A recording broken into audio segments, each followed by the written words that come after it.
guys, hello mga kampochi, welcome po to my channel. Kaya po guys, tutulan po natin ng pakpak yung kalapati na nadagit po natin.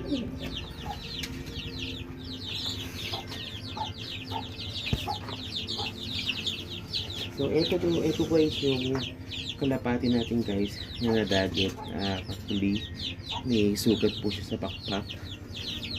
Kaya po guys, putulan po natin yung pakpak niya para hindi po siya mahirapan sa pag-recover, no? Or paggaling. May sugat po yung kanyang pakpak. Ayan po. So ito guys yung sugat sa kanyang pakpak. Ayan. So medyo gumaling na po, no? Ayan. Kaya guys, ngayon puputulan po natin siya ng pakpak. Ayan po, para hindi siya nahihirapan.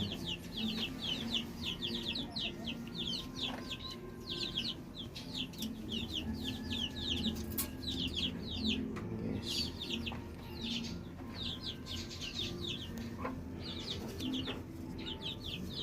Po.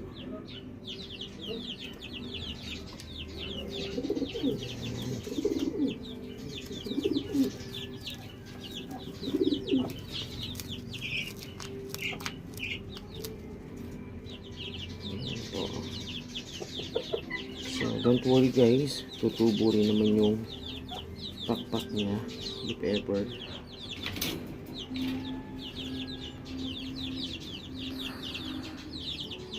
Pagawin na natin itong kapila guys para pantay.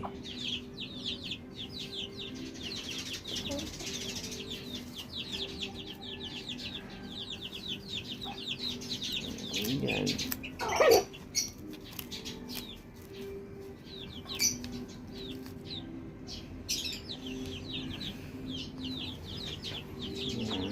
So,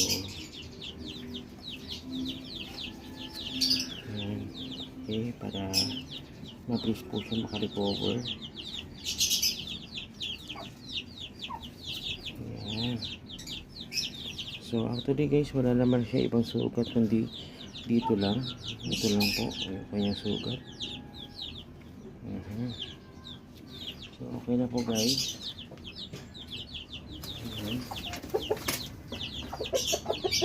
Ayan. Ayan. Actually babae lalaki po yan.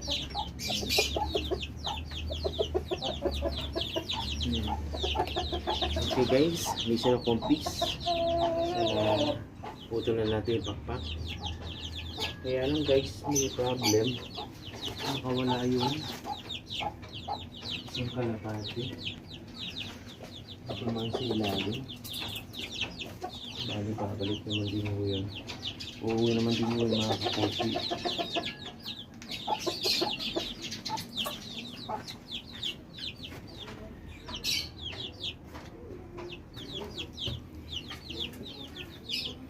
Ayan, so gagaling na po yung mga kaposi, no? Gagaling na yan.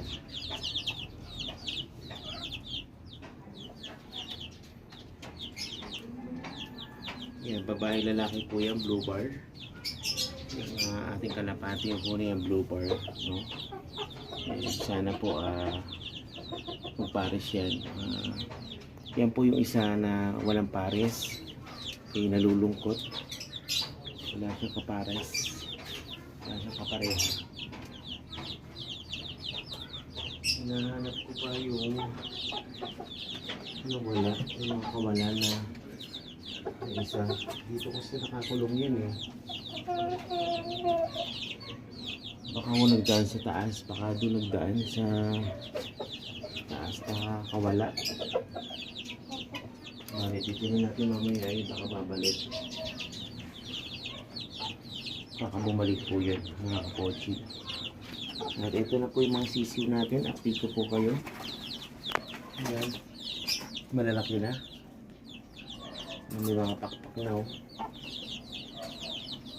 Ayan. 2, 4, 6, 8, 9. Ayan, 9 po lahat yung makakasurvive. Yan. Lalaki na ilang kaya yung babae rito sa ilan yung lalaki. Sabi sa YouTube, pag mahaba daw yung buntot, naunang tumubo yung buntot, babae. So, ibig sabihin, babae yung isa na yun. Dalawa. Tatlo.